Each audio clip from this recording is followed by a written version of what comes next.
Praise worship at White Rock United Methodist Church. We talk about what caught our attention, stories we forgot to tell, and ways that we saw the Holy Spirit moving among us. Good morning, friends. Good morning. And I'm Phil Dickey. With a new mic. He's got a new mic. Got the Yeti mic rocking this time. I'm upgrading here, people. Yeah. And we're live on YouTube. Hooray. I think. Anyway, I'm like trying to check it right now, but I think we're actually live on YouTube. So we think we're live. That's right. We may just be talking into the vapid space of the interwebs, but And to my GarageBand app. that's you. Yeah. Well, Week three. Yeah. Week 3 of being White Rock. So this week was become right. or becoming. And I think a lot of what we talked about and sung about and prayed about was this process idea that we can, that nothing is a one and done thing, that it's always kind of cyclical. You know, Victoria talked about this in her children's time. That was so cool. Right. That screen share life, man. I mean, she's just rocking that thing. It's awesome. It's really cool. Mhm. And I think it's so neat that she sort of pulled the two ideas from the previous weeks together to talk about this notion that it's not a straight line, it's a wavy line. And maybe it's not a line at all. Maybe it's a series of events that sort of tie your life together. I thought that concept was just so meaningful. Yeah. It's good. Really good. It was really good. I think, so if you haven't watched it, we encourage you to do so. And especially to kind of catch up with this series. Become is that like word that, I think we were talking about this on the Sunday sit down, Rebecca, like it was, it's like the place you spend most of your life. It is. Yeah. So, I mean, if we're talking in terms of John Wesley's language, we talked about this last week. So prevenient grace, the grace that existed before we even knew what grace was or how to ask for it. Right. So prevenient grace is always with us. That's the belong piece and arguably the belovedness piece that we'll get to next week. And then justifying grace is this believe. And so this notion that there are moments in life where we make conscious choices. That's not necessarily one and done, but there are conscious moments of choice and belief that we affirm. And then this week would be sanctifying grace. So the process of becoming who God has called us to be. Yeah. And we actually think we can get better at this thing, right? By God's grace that like we can make progress. It's not, right. Yeah. That's the hope anyway, right? Yeah. Well, so in the Sunday sit down, we talked about this notion of time and I could just spend all day talking about this. One of my favorite authors is Madeleine L'Engle. And she has fiction and she has nonfiction, but her most famous fiction is A Wrinkle in Time. But the whole series, there are actually 3 other books in that series, and all of them deal with this notion of time travel, the fluidity or the porousness of reality and of time. And so like we talked in the Sunday sit down of, is time linear? Is it cyclical? I referenced The Good Place. We had some Good Place fans who were commenting, saying, Jeremy Bearimy. So Phil, do you watch The Good Place? I have not gotten into The Good Place. I've seen a couple episodes, but it's on my list of things that I really need to get into. Yeah. So I feel like you had a lot of time over the past, 6 months of quarantining. But yeah, I mean, so I think that where I was going with that, not to get sidetracked by The Good Place, is Mitchell, when you opened up your sermon, you said, reading in the scripture, it was about 4:00 in the afternoon. Yeah. And it was so funny because I was taking notes and I was in the process of writing, what does this 4:00 mean? When you said, hey, Sarah had a great question in Bible study. What does this 4:00 mean? I was like, okay, cool.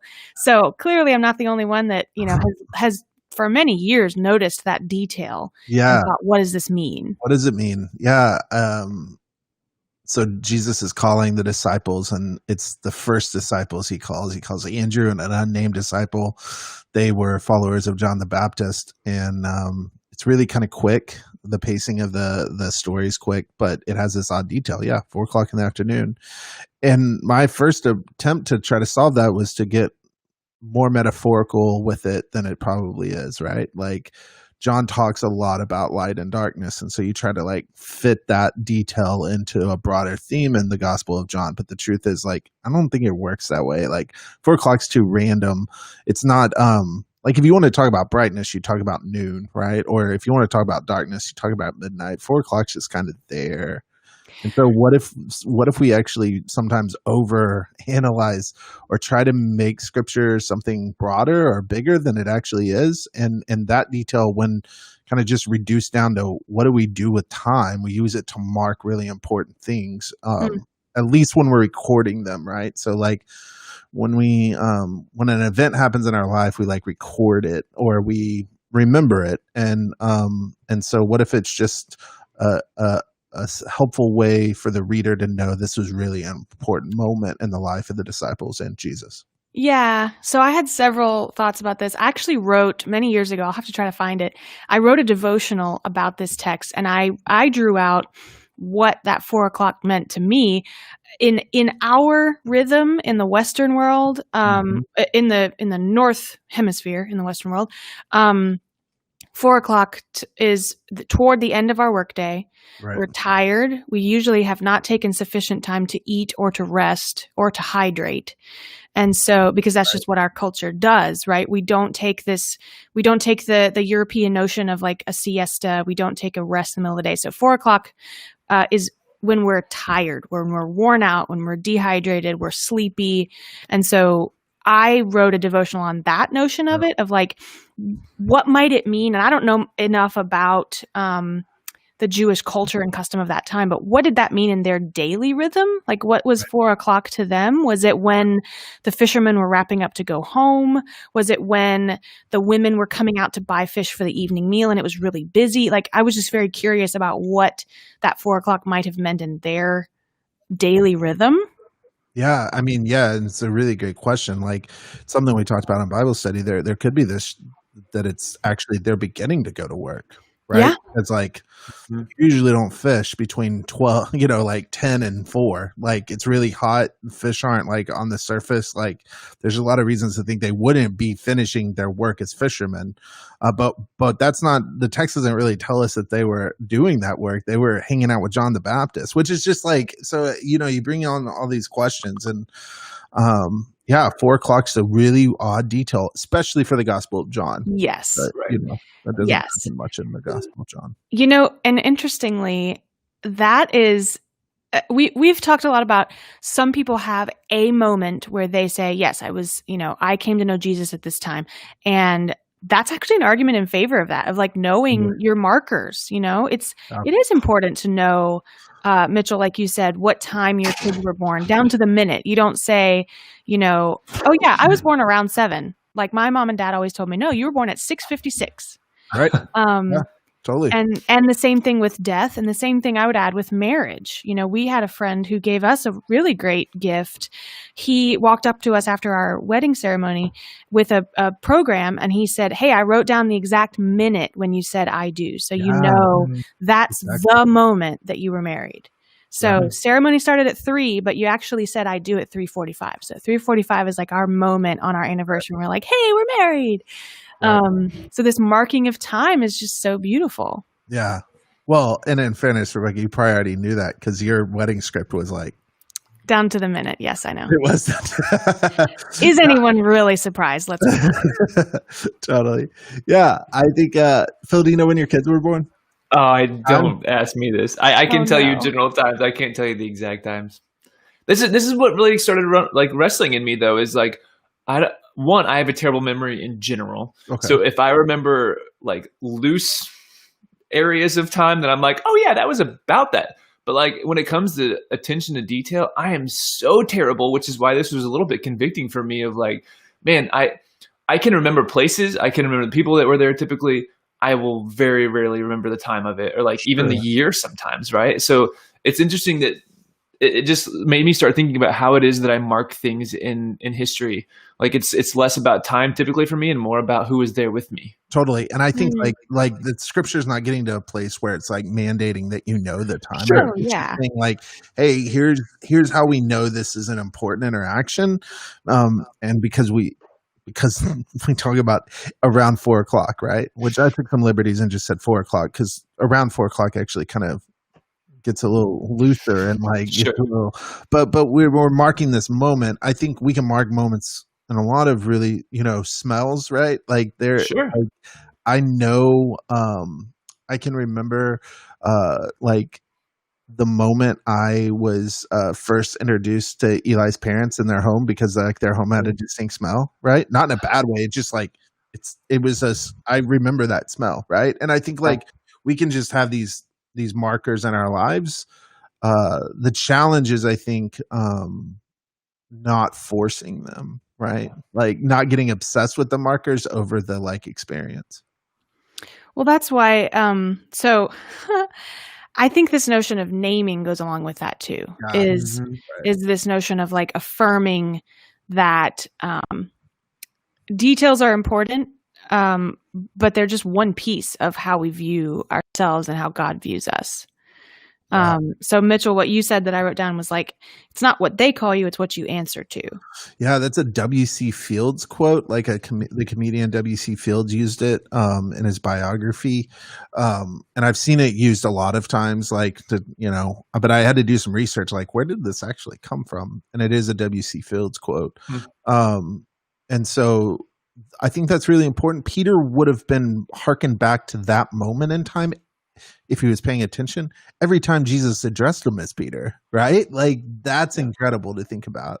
Like Jesus renames Peter, and now every time Jesus addresses Peter, Peter has access, whether he takes advantage of it or not, but he has access to that one moment where before he even says anything, Jesus says, "Hey, you're Simon, son of John. You're no longer to be that. You're going to be Cephas," and which means Peter. And like, think how remarkable part of the story that is. Like Jesus just knows who he is, renames him, and now we're moving on. Like you're moving into the process, the act of becoming. We don't need a lot of fanfare around the like believe part. In fact, we have no idea if Peter even says, "I believe that you are the anointed one," as Andrew did. Well, he doesn't say it at that moment. I mean, we get other accounts of Peter. Yeah. But in that moment, it's not a part of the story in that moment. Yeah. He definitely makes claims about Jesus' messiahship later in the gospel, but in that moment, there's none. Yeah, and I think you said the synoptic gospels, which means Matthew, Mark, and Luke, talk about the what and the when, and then John talks more about the how and the why. Yeah. I think that's important too, as we try to keep those in balance. I think if we get obsessed with the what and the when, we lose sight of how it can apply to us today. And if we focus on the how and the why, we lose sight of how grounded and physical and present Jesus' ministry actually was to those people. I think that's a really, because John's so incarnational, but different in the incarnation than the other gospels, right? Yeah. Like ethereal, like theologically, Jesus is very high in Christology and incarnation in like the biggest, broadest strokes. Luke's very incarnational in the sense that like Jesus is like down in like a specific timeline and a place in history, like wrestling with like the history of the world, right? And then Mark is very incarnational in the physicality of Jesus and the physical limitations. So like, Jesus makes mud. He spits on some dude, like gross. Yeah. So it's interesting to think about this balance of the what and the when, and then the how and the why. Yeah. So talking about John specifically as kind of this ethereal or, almost like the mystical gospel, right? Like there's just this touch with the mystical aspect of the Christian faith. And I used to really struggle with whenever I worked with a mission agency in college and we would just hand out the Gospel of John and I'd be like, but why? Like this one doesn't, it's like so inaccurate and like, like it's so all over the place. And, people always assume Jesus' ministry was 3 years, but really that's only in the Gospel of John. So like, was it really 3? Like there were so many things that I struggled with until I became more open to the more mystical side of Christianity too. And the thing I love about it so much is that the more I dabble in mysticism and referencing and like getting into this is playing with this idea of time, because really when it comes down to it, there is no other time except for right now, And so like right now is not 4:00, it's 11:10, but like we are constantly living in the right now. Yeah. And so what did that mean for Peter in that moment, and then like, what does that mean for me in this moment? And I read about that, understanding that like there was a probability that something similar like that happened. Did it happen exactly like that, exactly at 4:00? I have no idea. But I do know that there was some sort of an experience. I know that I'm experiencing something right now, and that's really like all that I can come down to, is that like all we have to really bank on is this moment right now. Like my 11:11 moment. Ooh, 11:11. Make a wish. Ooh, like 11:11. So it's a really, again, time's a really fascinating thing. You mentioned Wrinkle in Time earlier, Rebecca. Like we read the graphic novel version with our girls last year. Love it. It's so good, but like anytime a movie or a book or something tries to play with time travel, I'm always like, nope. You're like you should have consulted with a physicist, like because you're not doing accurate work right now. Honestly, that's what I love about Madeleine L'Engle is she has such a deep respect for science. Mm-hmm. I mean, there's another, so like the next one following A Wrinkle in Time is A Wind in the Door, and no spoilers, but they talk about like mitochondria and like the internal structure of cells and things like that. Like it was just really cool. But what did you? I thought Inception was a really good movie. Inception was a good movie. About the time. Yep. Yeah. Yep. There are very few movies. I'm with you, Phil. Like any kind of time travel or anything that plays with time. My critical side always says like I find the loopholes. I'm like, well, that wouldn't have happened. Like Back to the Future. Yep. Mm-hmm. As much as that, but the thing I love about Back to the Future is it got so many of us interested in the concept of time and time travel. Yep. It's like the elementary version of the dealing with the metaphysical understandings of time. You know what my favorite movie is in this, though? What? It's actually one of my favorite movies of all time, Interstellar. Ooh. I need to go back and watch that. I almost tried to hit a button on the board. Is that the one you're gonna hit? It's one of my favorite movies ever because I think they do so well looking at the quantum level of what, like, how time, because like, we often refer to this idea of time space, right? And like I've been playing with this a whole lot because we're so limited now in our sharing of space that like we're really, all we have right now to share is time. I was talking with the choir a few weeks ago because we continue to meet every week via Zoom, and it's really precious time. I mean, we've actually met every single week since March, and I usually give them several weeks off in the summer. When I offered them that, they were like, "Nope, we don't want that. We want to keep meeting." It's been beautiful time, but I've been working with them, and it's time. It's rough because technology does not allow time to work quite the same way. There is no technology in existence. I mean, there probably is in like some, secret laboratory somewhere, but there is no technology widely available that allows us to sing together in real time because there is always a delay. Even with the fastest internet, you're always going to get, between 0.5 and 3 seconds of delay. And that makes communal singing impossible right now. But I keep teaching them like new hymns, new things that are coming up in worship. And one of them asked me, they're like, hey, explain your thought process. Why are you doing this if we're not going to be quote unquote leading? And I said, I just know somehow that you are still leading in worship, that your voices do still matter. I'm teaching you, like we're going to be singing a hymn in a couple of weeks called I Dream of a Church. And it's been a while since we've sung it. And so I was reteaching the choir that. And I said, listen, even if your voice is not physically heard in the worship service, I believe, and I can't explain why, that when you're singing at home with your confidence and your leadership and your belief in like our community, that helps us worship better as a community. So that kind of plays with this space time of like, no, we don't see the choir, but yes, we feel their leadership.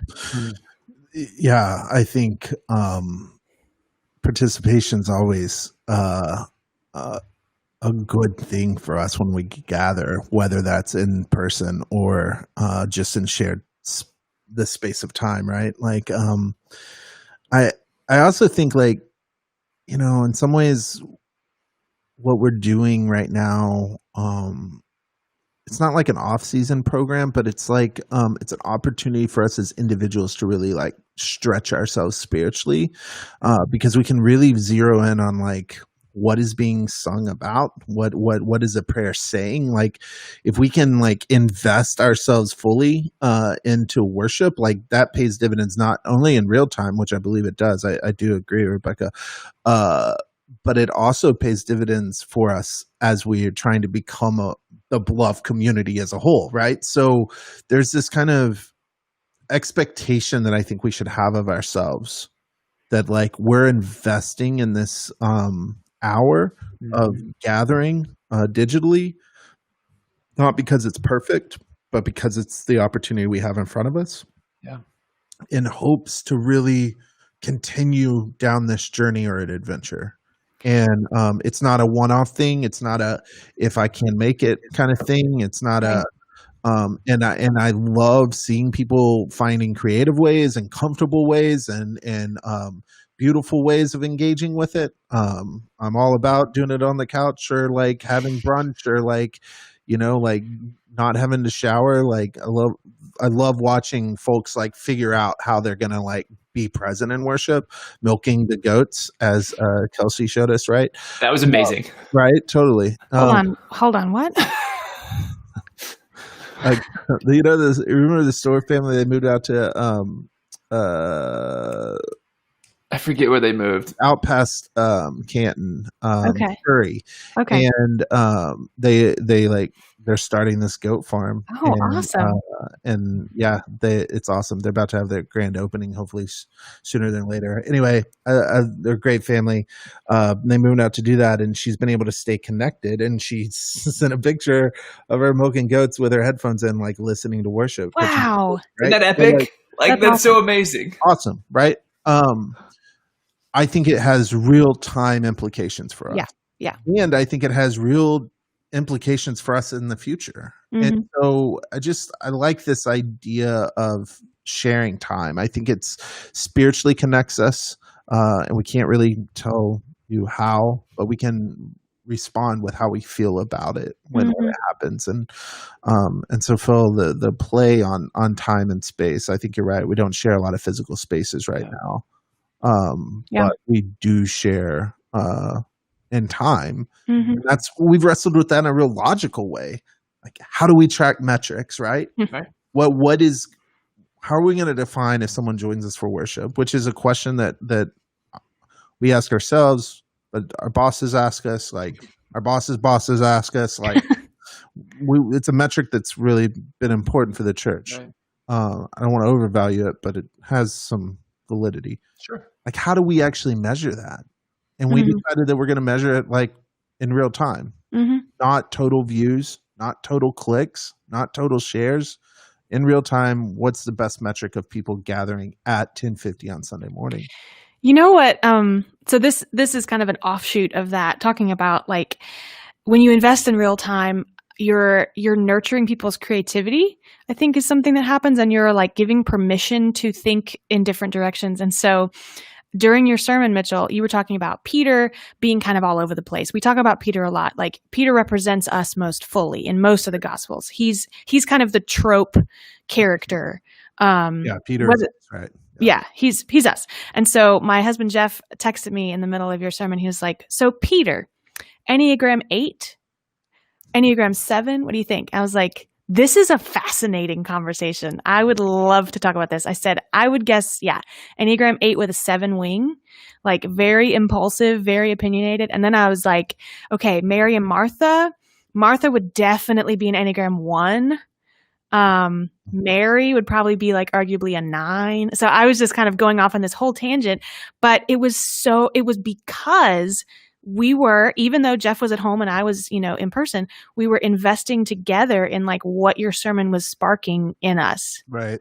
Right. And there's some fluidity and availability that can exist in this format that is left unmined for us right now. Yeah. But like the comment section can turn into running community commentary on worship, Totally. which is so unique in terms of what the churches look like now we always had post worship commentary at lunch or at Luby's or wherever Highland Park cafeteria before that was rest in peace. Sad. Yeah. And Luby's, man, it's done too. Luby's is out? It closed, man. Oh man. Rest in peace, Luby's. End of an era. Yeah. But I mean, like, having the real-time commentary is just like, what does that mean for us as a church? Like, we started to play with that. In fact, we mourn the fact that we had to stop doing our Lenten practice, which was like real-time co-create this beautiful tapestry with graphics. But now we have even a broader medium in terms of like, you can comment on any aspect of worship at any time, raise any question, and there's a good chance someone's going to engage with you on that question while everything's unfolding. And that's like, whoa, the church has never had that. Sure. Some traditions have never had that. Good. I think it's important to remember that when I have been privileged enough to worship with like our Black brothers and sisters, you know, in many cases, there's a tradition there where they're comfortable engaging with all of worship in that way. But sure. it's definitely changed. There's definitely traditions that have more participation. Yeah. Right? But where any one person's voice is amplified to the equal level of anyone else engaging, I think that is like super unique. Even the Quakers don't have that, although they sit in silence until something bubbles up, right? But it's one person speaking at a time. It's never really conversational. And so I think like we're just entering a new dawn in terms of what does it mean to create space for people to publicly become this beloved community in just radically new way. So next week we sort of wrap it up, but I hope it will be in a way that actually we do not finish anything. Springboard, right? Yeah. Yeah. We just like encourage people because I think this is going to inform the whole rest of our fall. We're going to move into like we're gonna lift up Reverend Justin Hancock and his work with the Julian Way and how he's connecting folks who even under the best of circumstances are disconnected in many communities, but especially now during a pandemic, folks with disabilities are not able to connect. And then we're going to move into a series on the sacraments. So this notion of process, becoming, finding beloved community, this is going to carry us through the next several months. Totally. Yeah, that's really good. Really good. Yeah, one more week. It's like we do this on purpose or something. It's crazy. Look at that. Who would know that, you know? It's good to be with y'all, friends. Yeah, absolutely. Well, thanks for we had 3 people streaming us live on YouTube too. So I don't know who you are, but we're glad that you joined us. Yeah. Awesome. Well, maybe we'll see you next Monday at 9 a.m. Yeah, we'll be doing it consistently at 9 o'clock going forward. So come join us live, and we can have a little chat going on, and people can be a part of the podcast in real time and in real space. Yeah. Perfect. All right, we'll see you. Take care, everybody.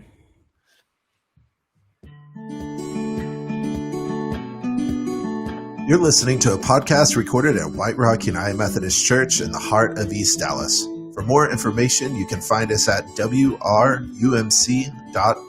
And make sure you stay subscribed to this channel to stay up to date with all of our content.